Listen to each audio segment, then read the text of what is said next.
మీ business ఏదైనా మీ ఊర్లో promotion చేయాలంటే అది సుమన్ టీవీతోనే సాధ్యం. ఇప్పుడే సంప్రదించండి. సుమన్ టీవీ రిపోర్టర్ గురిజాల నియోజకవర్గం.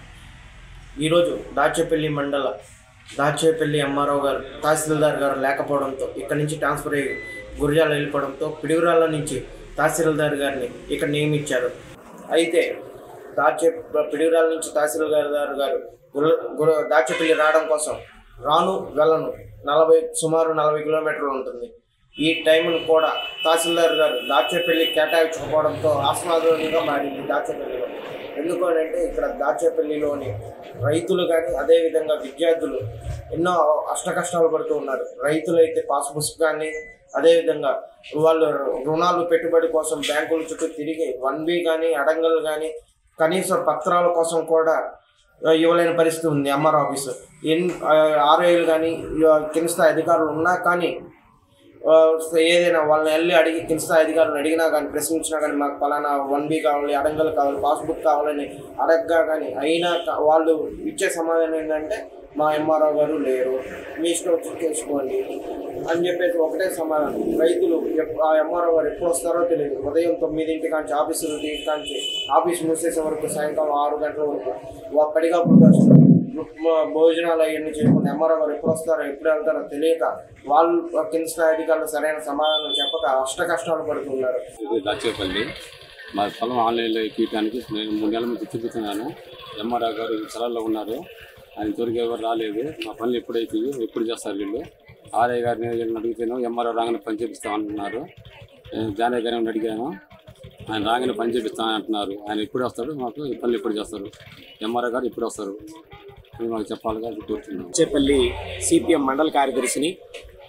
గత నెల రోజులుగా దాచేపల్లి ఎంఆర్ఓ గారు ఆఫీస్కి రావట్లేదని చెప్పేసి ప్రజలు చాలామంది ఫిర్యాదు చేస్తూ ఉన్నారు. ఈ సమయంలో దాచేపల్లి పూర్తి స్థాయిలో ఎంఆర్ఓ లేకపోవడం వల్ల పిడుగురాళ్ళలో ఉన్న వ్యక్తిని ఇక్కడ ఇన్ఛార్జిగా పెట్టారు. కానీ ఆయన ఇక్కడ కొంతకాలం అక్కడ కొంతకాలం ఉండాల్సింది పోయి పూర్తిగా అక్కడే ఉండడము, ఇక్కడ సర్టిఫికేట్లు రాక, లేకపోతే ఇప్పుడు డిఎస్సి అప్లై చేసుకుంటున్నారు, పిల్లలు క్యాస్ట్ సర్టిఫికేట్లు కావాలి, కొంతమంది ఫ్యామిలీ సర్టిఫికేట్ల కోసం తిరుగుతూ ఉన్నారు, కొంతమంది నెల రోజులుగా తిరిగే వాళ్ళు కూడా ఉన్నారు. వాళ్ళు ఇబ్బందులు పడుతూ ఉంటుంటే ఎంఆర్ఓ గారికి ఫోన్ చేసి సార్ మాకు సర్టిఫికేట్ కావాలి అని అంటే ఏమైనా అర్జెంట్ అయితే నువ్వు పిడుగురాళ్ళు రా అని చెప్పేసి చెప్తున్నారు తప్పితే ఇక్కడికి రావట్లేదు. ప్రజల ఇబ్బందులను దృష్టిలో పెట్టుకొని ఎంఆర్ఓ గారు సగం రోజులు ఇక్కడ సగం రోజులు అక్కడ 2 మండలాలు ఉన్నారు కాబట్టి ఇక్కడ కూడా కొంత టైం స్పెండ్ చేస్తే బాగుంటుందని చెప్పేసి మేము అడుగుతా ఉన్నాం. అలాగే ప్రభుత్వం కూడా ఈ ఎంఆర్ఓలను పూర్తి స్థాయిలో పెట్టాలి తప్పితే ఇలా ఇన్ఛార్జీలు పెట్టుకుంటా పోతూ ఉంటుంటే వాళ్ళకు కూడా పనిభారం పెరగకుండా ఉండాలి అని అంటే పూర్తి స్థాయిలో ఎంఆర్ఓలను అలకేట్ చేయాలి తప్పితే ఇలా ఇన్ఛార్జీలు పెట్టి వాళ్ళని ఇబ్బంది పెట్టడం కూడా కరెక్ట్ కాదని చెప్పేసి సిపిఎం పార్టీగా డిమాండ్ చేస్తూ ఉన్నాం. ముందు ఎంఆర్ఓ గారైతే ఎలక్షన్ డ్యూటీ ఉన్నా ఎక్కడున్నా, ఇప్పుడు ఉదాహరణకి దాచేపల్లిలో కూడా ఎలక్షన్ జరుగుతూ ఉన్నాయి, ఇక్కడ కూడా డ్యూటీ ఉంది కాబట్టి సగం రోజులు అక్కడ సగం రోజులు ఇక్కడ ఉంటే ప్రజలు ఇబ్బంది పడకుండా ఇంపార్టెంట్ పనులు కూడా ఇబ్బందులు పడకుండా ఉంటారని చెప్పేసి మేము ఎంఆర్ఓ గారిని రిక్వెస్ట్ చేస్తా ఉన్నాం. పేరు పమ్మి నారాయణ అండి. మా నాన్న పేరు 77 సెంట్ల పొలం ఉందండి, 600/7.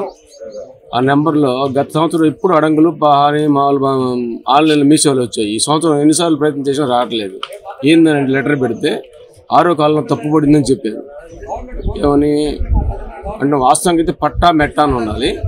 అయితే ఆ కాలంలో 6వ కాలంలో మెట్ట ఒకే మెట్టని పడటం వల్ల మిస్టేక్ జరిగింది. అది టెక్నికల్ ప్రాబ్లం చెప్పారు. దాన్ని సరి చేయడానికి నేను 9వ తారీఖు 10 నుంచి కుటుంబరావు గారు ఎంఆర్ఓ గారు నుంచి తిరుగుతూనే ఉన్నాను. ఇప్పుడు దగ్గర 4 నెలలు దాటి 5 నెలలు అండి. అయితే ఎన్నిసార్లు వచ్చి కానీ పని చేసి పెడతా ఉంటున్నారు కానీ చేసి పెడతలేదు. వాళ్ళు ఇబ్బందిగా ఉంది. సొంత పనులు వ్యవసాయ పనులు మానుకొని మీ ఇక్కడ కూర్చొని తిరగాలంటే ఎంత ఇబ్బందికరంగా ఉంటుంది, చాలా ఇబ్బందికరంగా ఉంటుంది. అదే ఎంఆర్ఓ గారు తొందరగా ఇక్కడ అపాయింట్ చేస్తే బాగుంటుంది. వాళ్ళ పనులు వాళ్ళు చేసుకుంటున్నారు కానీ మాకు పనులు చేసి పెడతాం బాగుంటున్నారు. మళ్ళీ రేపు లాంటిది ఎల్లుండి తిప్పుకుంటున్నారు కానీ మాకు పనులు చేసి పెడతలేదు. వాళ్ళు ఇబ్బందికరంగా ఉంది. కాబట్టి దయవుంచి ఇక్కడ ఉన్న సమస్యలను పరిష్కరించవలసిందిగా మరి కూర్చున్నాం.